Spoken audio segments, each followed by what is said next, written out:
ಉತ್ತರ ಕನ್ನಡ ಜಿಲ್ಲೆಯಲ್ಲಿ ಮಳೆ ಜೊತೆಗೆ ಗುಡ್ಡದ ಭೂತ ಕೂಡ ಸಾಕಷ್ಟು ಆತಂಕವನ್ನ ತಂದಿಟ್ಟಿದೆ. ಕಾರವಾರದಲ್ಲಿ ಗುಡ್ಡ ಕುಸಿತದಿಂದ ಕ್ಷಣ ಕ್ಷಣಕ್ಕೂ ಆತಂಕ, ಅಲ್ಲಿನ ಜನ ಪರದಾಡೋ ಪರಿಸ್ಥಿತಿ ಇದೆ. 300 ಮೀಟರ್ ಉದ್ದ 30 ಅಡಿ ಅಗಲದಷ್ಟು ಗುಡ್ಡ ಕುಸಿತ ಆಗಿದೆ. ಕದ್ರಾ ಸಮೀಪದ ಬಾಳೆಮನೆ ಬಳಿ ರಸ್ತೆ ಮೇಲೆ ಗುಡ್ಡ ಕುಸಿದಿದೆ. ಕದ್ರಾ ಕೊಡಸಳ್ಳಿಗೆ ತೆರಳುವಂತಹ ರಸ್ತೆ ಮಾರ್ಗ ಹೀಗಾಗಿ ಸಂಪೂರ್ಣ ಬಂದ್ ಆಗಿದೆ.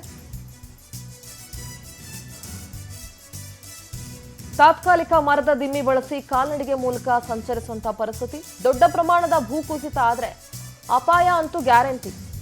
ಕೊಡಸಳ್ಳಿ ಡ್ಯಾಂಗೂ ಕೂಡ ತೊಂದರೆಯಾಗುವ ಎಚ್ಚರಿಕೆ ಇದೆ. ಜನವಸತಿಯಲ್ಲ, ಡ್ಯಾಂಗೆ ಸಂಪರ್ಕಿಸುವ ರಸ್ತೆ ಅನ್ನೋ ಮಾಹಿತಿ ಇದೆ. ಇದು ಮುಂದಿನ ದಿನಗಳಲ್ಲಿ ಗುಡ್ಡದ ಮೇಲೆ ರಸ್ತೆ ನಿರ್ಮಾಣ ಮಾಡೋದಕ್ಕೆ ಪ್ಲಾನ್ ಮಾಡಲಾಗಿತ್ತು. ಆದರೆ ಈಗಿರೋ ಮಣ್ಣು ತೆರವು ಮಾಡಿದ್ರೆ ಮತ್ತಷ್ಟು ಗುಡ್ಡ ಕುಸಿತ ಆಗುತ್ತೆ. ಹೀಗಾಗಿ ತಾತ್ಕಾಲಿಕವಾಗಿ ಈ ಮಾರ್ಗದ ರಸ್ತೆಯನ್ನ ಬಂದ್ ಮಾಡಲಾಗಿದೆ.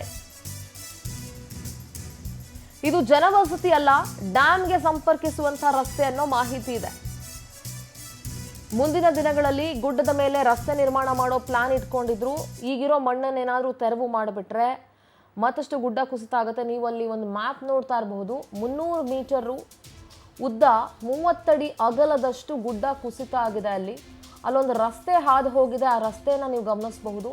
ಅಲ್ಲಿ ಆ ಗುಡ್ಡದ ಮೇಲೆ, ಅದು ಆಕ್ಚುಲಿ ಗುಡ್ಡ, ಅದು ಅಲ್ಲಿ ಆ ಗುಡ್ಡದ ಮೇಲೆ ರಸ್ತೆ ಮಾಡುವಂಥ ಪ್ಲಾನ್ ಇಟ್ಕೊಂಡಿದ್ರು. ಇನ್ ಕೇಸ್ ಏನಾದರೂ ಆ ರಸ್ತೆ ಮಾಡಬೇಕಾದ್ರೆ ಆ ಮಣ್ಣು ತೆರವು ಮಾಡಬೇಕಲ್ವಾ, ಆ ಮಣ್ಣು ತೆರವು ಮಾಡಿದರೆ ಮತ್ತಷ್ಟು ಗುಡ್ಡ ಕುಸಿಯುವಂಥ ಆತಂಕ ಇದೆ. ಹೀಗಾಗಿ ತಾತ್ಕಾಲಿಕವಾಗಿ ಆ ರಸ್ತೆನ ಬಂದ್ ಮಾಡಲಾಗಿದೆ. ನೋಡಿ, ನೀವು ಆ ದೃಶ್ಯವನ್ನು ಗಮನಿಸಬಹುದು. ಅಲ್ಲೇ ಕುಸ್ತಿರೋದು ಆ್ಯಕ್ಚುಲಿ. ತಾತ್ಕಾಲಿಕ ಮರದ ದಿಮ್ಮಿಯನ್ನು ಬಳಸಿ ಕಾಲ್ನಡಿಗೆ ಮೂಲಕ ಸಂಚಾರ ಮಾಡಲಾಗ್ತಾ ಇತ್ತು. ದೊಡ್ಡ ಪ್ರಮಾಣದ ಭೂಕುಸಿತ ಆಗ್ಬಿಟ್ರೆ ಅಪಾಯ ಅಂತೂ ಕಟ್ಟಿಟ್ಟು ಬುತ್ತಿ. ಕದ್ರಾ ಮತ್ತು ಕೊಡಸಳ್ಳಿಗೆ ತೆರಳುವಂಥ ರಸ್ತೆ ಮಾರ್ಗ ಅದು ಸಂಪೂರ್ಣ ಬಂದ್ ಆಗಿದೆ. ಅಲ್ಲಿ ತಾತ್ಕಾಲಿಕವಾಗಿ ಮರದ ದಿಮ್ಮಿಗಳನ್ನು ಬಳಸ್ಕೊಂಡು ಒಂದು ಪುಟ್ಟ ದಾರಿಯನ್ನ ಮಾಡ್ಕೊಂಡಿದ್ದಾರೆ. ಬೆಳಗ್ಗೆ ಅರ್ಲಿ ಮಾರ್ನಿಂಗ್ ನಮಗೆ ಒಂದು ಮ್ಯಾಸಿವ್ ಲ್ಯಾಂಡ್ಸ್ಲೈಡ್ ಆಗಿದೆ ಅಂತ ರಿಪೋರ್ಟ್ ಆಯಿತು. ಕದ್ರಾಯಿಂದ ಕೊಡಸಳ್ಳಿ ಹೋಗುವ ರೋಡ್ ಕಂಪ್ಲೀಟ್ಲಿ ಬ್ಲಾಕ್ ಆಯಿತು. ಫಾರೆಸ್ಟ್ ಒಳಗಡೆಯಿಂದನೇ ಮ್ಯಾಸಿವ್ ಆಗಿ ತುಂಬ ಮೀಟರ್ಸ್ಗೆ ಮಣ್ಣು ಕುಸಿದು ಬಂದು ರೋಡ್ ಬ್ಲಾಕ್ ಆಗಿದೆ ಅಂತ ಮಾಹಿತಿ ಬಂದಿದೆ. ಇಮಿಡಿಯೇಟ್ಲಿ ನಮ್ಮ tahsildar, entire revenue team, police ಅವರು ಮತ್ತು ಫಾರೆಸ್ಟ್ ತಂಡದವರು ರೀಚ್ ಆಗಿದ್ದರು. ಅವರು ರೀಚ್ ಆಗಿಬಿಟ್ಟು ನಮಗೆ ಮೈನ್ಸ್ ಅವರು, ಜಿಯಾಲಜಿಸ್ಟ್ ಅವರು ಸಪೋರ್ಟ್ ಬೇಕಂತ ಹೇಳಿದರು. ಸೊ ತಕ್ಷಣ ಜಿಯಾಲಜಿಸ್ಟ್ ಅವರು ಹೋದಾಗ ಅದು ಆ್ಯಕ್ಟಿವ್ ಲ್ಯಾಂಡ್ಸ್ಲೈಡ್ ಇದೆ, ಇನ್ನೂ ಕೂಡ ಮಣ್ಣು ಬರುತ್ತಾ ಇದೆ ಅಂತ ನಮ್ಗೆ ಗೊತ್ತಾಯಿತು. ಸೊ ಅದು ನಾವು ಸದ್ಯಕ್ಕೆ ಟಚ್ ಮಾಡಲಿಕ್ಕೆ ಆಗಲ್ಲ. ನಾವು ರಿಮೂವ್ ಮಾಡಿದ್ರು ಮತ್ತೆ ಮಣ್ಣು ಬರುತ್ತದೆ. ಸೊ ಸದ್ಯಕ್ಕೆ ಹಾಗೆ ಇರುತ್ತದೆ. ಅಲ್ಲಿ 3 ಹ್ಯಾಮ್ಲೆಟ್ಸ್ ಇದೆ ಒಳಗಡೆ, ಅದರ್ ಸೈಡಲ್ಲಿ 3 ಹ್ಯಾಮ್ಲೆಟ್ಸ್ ಇದೆ. ಅವ್ರಿಗೆ ಏನೂ ಸಮಸ್ಯೆ ಇಲ್ಲ. ಅವರು ಮೋರ್ ದೆನ್ ಒಂದು 6 ಇಂದ 7 ಕಿಲೋಮೀಟರ್ ದಾಟಿ ಇದ್ದಾರೆ. ಅಲ್ಲಿ ಭೂಕುಸಿತ ಆಗೋದು ಯಾವುದೂ ಸಾಧ್ಯತೆ ಇಲ್ಲ. ಒಂದು 89 ಪೀಪಲ್ ಅಲ್ಲಿ ವಾಸ ಮಾಡ್ತಾ ಇದ್ದಾರೆ. ಅವ್ರಿಗೆ ಯಾವುದೂ ತೊಂದರೆ ಇಲ್ಲ. ನಮ್ಮ ರೆವೆನ್ಯೂ ಟೀಮ್ ಅವ್ರ ಪ್ರತಿ ಮನೆಗೂ ಹೋಗಿದ್ದಾರೆ. ಅವ್ರಿಗೆ ರೇಷನ್ ಇದೆಯಾ, ಅವ್ರಿಗೆ ಏನು ಬೇಸಿಕ್ ಫೆಸಿಲಿಟಿ ಬೇಕು ಎಲ್ಲ ನೋಡ್ಕೊಂಡಿದ್ದಾರೆ. ಒಬ್ಬರಿಗೆ ಅಲ್ಲಿ ಹುಷಾರಿಲ್ಲ ಅಂತ ಹೇಳಿ. ಕಾರವಾರ ಪ್ರತಿನಿಧಿ ಉದಯ್ ಬರ್ಗಿ ದೂರವಾಣಿ ಸಂಪರ್ಕದಲ್ಲಿದ್ದಾರೆ. Good morning Uday. ಈಗ ಉತ್ತರ ಕನ್ನಡ ಜಿಲ್ಲೆಯಲ್ಲಿ ಸಿಕ್ಕಾಪಟ್ಟೆ ಮಳೆ ಆಗ್ತಾ ಇರೋದ್ರಿಂದ ಈ ಗುಡ್ಡ ಕುಸಿತದ ಆತಂಕ ಕೂಡ ಹೆಚ್ಚಾಗ್ತಾನೆ ಇದೆ. ಈಗ ಕದ್ರಾ ಮತ್ತೆ ಕೊಡಸಳ್ಳಿಗೆ ತೆರಳುವಂತಹ ರಸ್ತೆ ಮಾರ್ಗ ಏನಿದೆ ಸಂಪೂರ್ಣ ಬಂದ್ ಆಗಿದೆ. ಕದ್ರಾ ಸಮೀಪದ ಬಾಳೆಮನೆ ರಸ್ತೆಯಲ್ಲಿ ಗುಡ್ಡ ಕುಸಿತ ಆಗಿದೆ. DC ಅವರು ಹೇಳೋ ಪ್ರಕಾರ ಅಲ್ಲಿ 89 ಕುಟುಂಬಗಳು ವಾಸ ಇದಾವೆ ಆ ಭಾಗದಲ್ಲಿ ಅಂತ ಹೇಳ್ತಾ ಇದ್ದಾರೆ. ಸದ್ಯದ ಮಾಹಿತಿ ಏನಿದೆ, ಅವರ ಸುರಕ್ಷತೆ ಹೇಗೆ? ಗುಡ್ ಮಾರ್ನಿಂಗ್ ಸಿಂಧೂರ. ಏನಂತಂದ್ರೆ, ಜುಲೈ ತಿಂಗಳು ಆರಂಭವಾಯಿತು ಅಂತಂದ್ರೆ ಉತ್ತರ ಕನ್ನಡ ಜಿಲ್ಲೆಯಲ್ಲಿ ಗುಡ್ಡ ಕುಸಿತ ಆತಂಕ ಎದುರಾಗಿರುವಂತದ್ದು. ಯಾಕಂದ್ರೆ ಕಳೆದ ವರ್ಷ ಕೂಡ ಏನು ಜುಲೈ 16ರಲ್ಲೇ ಏನು ಶಿರೂರು ಬಳಿ, ರಾಷ್ಟ್ರೀಯ ಹೆದ್ದಾರಿ 66 ಶಿರೂರು ಬಳಿ ಗುಡ್ಡ ಕುಸಿತವಾಗಿ ಬಹಳ ದೊಡ್ಡ ಆತಂಕ ಎದುರಾಗಿತ್ತು.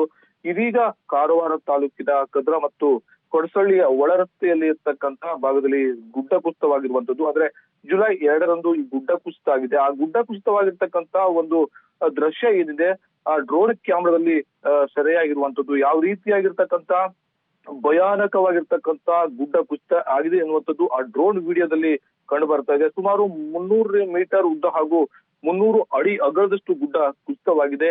ಏನೋ ಈ ಒಂದು ಕೊಡಸಳ್ಳಿ ಭಾಗದಲ್ಲಿ ಇರ್ತಕ್ಕಂತ ಏನು ಡ್ಯಾಮ್ಗೆ ಹೋಗುವಂತ ಏನು ನೌಕರರಾಗಿರ್ಬೋದು, ಒಂದಿಷ್ಟು ಕುಟುಂಬಗಳು ಈಗ ಆತಂಕಕ್ಕೆ ಎದುರಾಗಿದೆ. ಈಗಾಗಲೇ ಏನು ಆ ಗುಡ್ಡ ಕುಸಿತ ಮುನ್ನಾ ದಿನ ರಾತ್ರಿ ಏನು ಹಾಲ್ಟಿಂಗ್ ಬಸ್ ಒಂದು ಅಲ್ಲಿಗೆ ಹೋಗುತ್ತೆ. ಆ ಬಸ್ ಕೂಡ ಈ ಕಡೆ ಬರೋದಕ್ಕೆ ಆಗದೆ ಇವತ್ತಿಗೂ ಕೂಡ ಬಸ್ ಅಲ್ಲೇ ಇರುವಂತದ್ದು.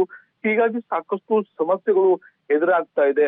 ಏನೋ ಮೇಲ್ಭಾಗದಲ್ಲಿ ಬೇರೆ ಪರ್ಯಾಯ ಮಾರ್ಗವನ್ನ ಮಾಡೋದಕ್ಕೆ ಕೂಡ ಜಿಲ್ಲಾಡಳಿತ ಮುಂದಾಗಿತ್ತು. ಆದ್ರೆ ಏನು ಭೂವಿಜ್ಞಾನಿಗಳು ಹೇಳೋ ಪ್ರಕಾರ ಈ ಬಿದ್ದಿರ್ತಕ್ಕಂತ ಮಣ್ಣನ್ನ ಏನಾದ್ರು ತೆರವುಗೊಳಿಸಿದ್ರೆ ಈಗ ಆಗಿರ್ತಕ್ಕಂತ ಗುಡ್ಡ ಕುಸಿತ ಏನಾಗಿದೆ ಇದಕ್ಕಿಂತ ದೊಡ್ಡ ಪ್ರಮಾಣದಲ್ಲಿ ಮತ್ತೆ ಗುಡ್ಡ ಕುಸಿತ ಆಗಲಿದೆ ಅನ್ನುವಂತ ಮಾಹಿತಿಯನ್ನ ಕೂಡ ಕೊಟ್ಟಿದ್ದಾರೆ. ಅದರ ಸ್ವಲ್ಪ ದೂರದಲ್ಲೇ ಕೂಡ ಕೊಡಸಳ್ಳಿ ಡ್ಯಾಮ್ ಇರೋದ್ರಿಂದ ಒಂದೊಮ್ಮೆ ಈ ಬಿದ್ದಿರ್ತಕ್ಕಂತ ಮಣ್ಣನ್ನ ತೆಗೆದ್ರೆ ಮತ್ತೆ ಪಕ್ಕದಲ್ಲಿ ಏನಾದ್ರೂ ಗುಡ್ಡ ಕುಸಿತ ಆದ್ರೆ ಡ್ಯಾಮ್ಗೆ ಭಾರಿ ದೊಡ್ಡ ಮಟ್ಟದಲ್ಲಿ ಡ್ಯಾಮೇಜ್ ಆಗ್ಬಹುದು ಎನ್ನುವಂತ ಒಂದು ನಿರೀಕ್ಷೆ ಇದೆ. ಹೀಗಾಗಿ ತಾತ್ಕಾಲಿಕವಾಗಿ ಈ ಒಂದು ಮಣ್ಣನ್ನ ತೆಗೆದಿರಿ ಕೂಡ ಹಾಗೆ ಬಿಡುವಂತ ಸಾಧ್ಯತೆಗಳು ಕೂಡ ಇರುವಂತದ್ದು.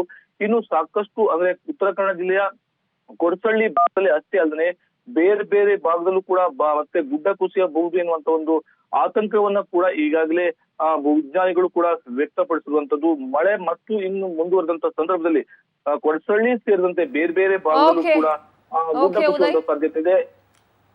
ಓಕೆ ಉದಯ್, ಥ್ಯಾಂಕ್ ಯು ನಿಮ್ಮೆಲ್ಲ ಮಾಹಿತಿಗಾಗಿ.